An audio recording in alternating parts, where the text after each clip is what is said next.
আসসালামু আলাইকুম রহমতুল্লাহি বরকাতুহু। দেশ এবং দেশের বাইরে থেকে যে সমস্ত ভাই এবং বোনেরা আমাদের পেজটি চ্যানেলটি দেখেন, সকলকে আন্তরিক মুবারকবাদ জানিয়ে শুরু করছে আজকের আমাদের ভিডিওটি। আজকের ভিডিওটি হলো নির্বাচন সম্পর্কে। জীবনে একবার ভোট দিতে পেরেছি, মানে ভোট দেওয়ার সুযোগ পেয়েছি, কিন্তু ভোট দিতে পারি নাই। খুব ঢাকা থেকে আগ্রহ করে দেশে গেছি ভোট দিব, ভোট দিতে চাইনি, তারপরও দিয়েছি। তখন জামাতি ইসলামও নাই, চরমোনাই ছিল কিনা মনে নাই। তখন বিরোধী দল ছিল জাতীয় পার্টি, আর আওয়ামী লীগ ছিল প্রধান দল। তো আমি গেছি টাকা খরচ করে, ভাড়া দিয়ে নিজের টাকা খরচ করে গেছি যে ভোট দিব। গিয়ে দেখলাম যে সিল, যেটা মানে আমি যে মার্কাটা চয়েস করে দিব, ওটি সিল দিয়ে দেবে এলাকার চেয়ারম্যান, আর মেম্বার হলো সে কী করবে, ঢুকিয়ে দেবে বাক্সে। মানে আমার কোনো নেই, ঠিক আছে। আমার শুধু মানে আমি একটা কলা গাছের মতো মনে হলো আমার কাছে, আমি যেটা ভোটার না কি এটা কোনো হলো না। পরে আমি করলাম কি, আমার কাগজটা নিয়ে আমি বুধঘর থেকে আবার ব্যাক করে চলে আসছি। তখন সেনাবাহিনী ছিল, অন্য পুলিশও ছিল। তো এবার যেন সেটা না হয়, এবার আমরা সবাই ভোট দিতে যাব, ভোট দিব। আসলে মনে বড় কষ্ট। মানুষ মুনাফেক, প্রত্যেকটা মানুষই মুনাফেকের কাতারে পড়ে গেছি আমরা। আজকে এই দল, কালকে ওই দল।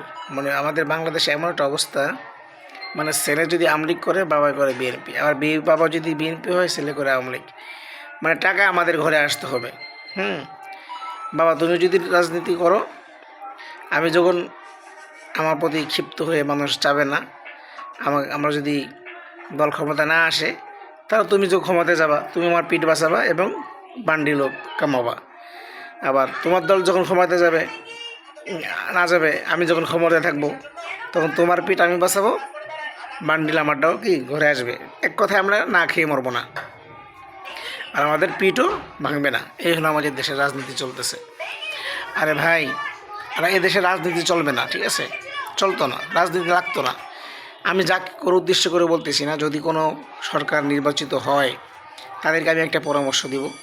আপনি বেশি না,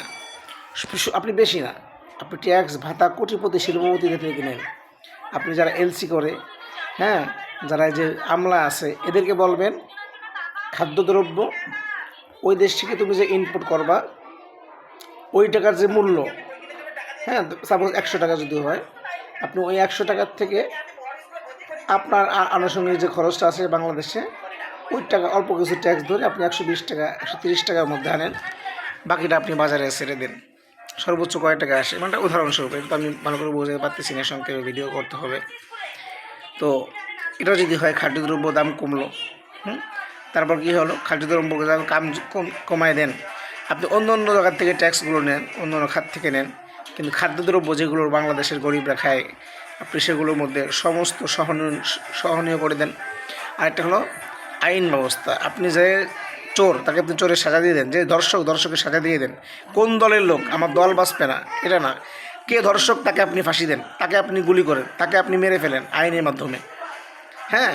আপনার দল বাঁচাতে গেলে কিন্তু আপনার ওর ফাঁসি হবে না, তখনই আপনি কী হলেন, কালারিং হয়ে গেলেন। তারপর হলো চিকিৎসা।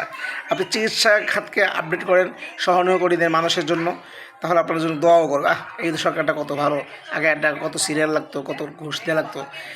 তাহলে চিকিৎসা ভালো হলো, আমাদের আইন ব্যবস্থা ভালো। আর কোনো কী হলো, আইন ভালো হয়ে গেলে মা বোনের নিরাপত্তা আসবে, মানুষ ভালো বিচার পাবে, আর মানুষ চুরিও করবে না, দর্শন হবে না।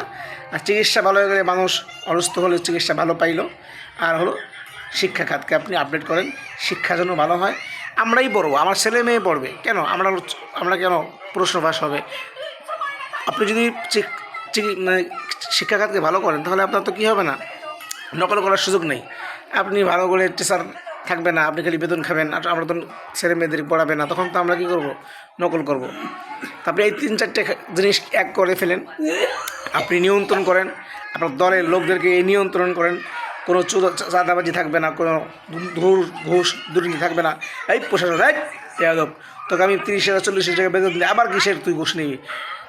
আপনি বলে দেন কোনো পাবলিক ঘুষ নিলে তাকে পুলিশ ধরাই দিবেন, আমার কাছে ধরে নিয়ে আসবেন, তাহলে দেখবেন আপনি আপনার পূর্বপুরুষও আমরা চাবো, আমরা ভোট দিব না। ভোট কিসের, আপনিই থাকবেন সারা জীবন। আর আপনি যদি এটি করতে না পারেন, বাংলাদেশের জনগণ এখন আর দামিয়ে রাখা যাবে না, বাংলাদেশের মানুষ আবারও রাজপথে চলে আসবে। আপনি নির্বাচন করতে পারবেন, জয়লাভ করতে পারবেন, কিন্তু আপনি থাকতে পারবেন না। শেখ হাসিনা থাকতে পারি না যেমন, আপনিও থাকতে পারবেন না। আপনি মানুষের ন্যায় প্রতিষ্ঠা করেন, মানুষের মৌলিক চাহিদাগুলো পূরণ করেন, আপনার নির্বাচন ছাড়াই আপনি বিজয় থাকবেন সারা জীবন। আর নির্বাচন যদি হয়ও সংবিধান অনুযায়ী, আপনি জয়, নিশ্চিত জয়। আশা করি এগুলো মাথায় রাখবেন। এই 4-5টা যে খাত বলা হলো আপনি আপডেট করেন, এগুলো সহনশীলের মধ্যে নিয়ে এসেন, জনগণের মধ্যে নিয়ে এসেন, সবাই আপনাকে দোয়া করবে এবং আপনাকে চাবে ইনশাআল্লাহ। আসসালামু আলাইকুম।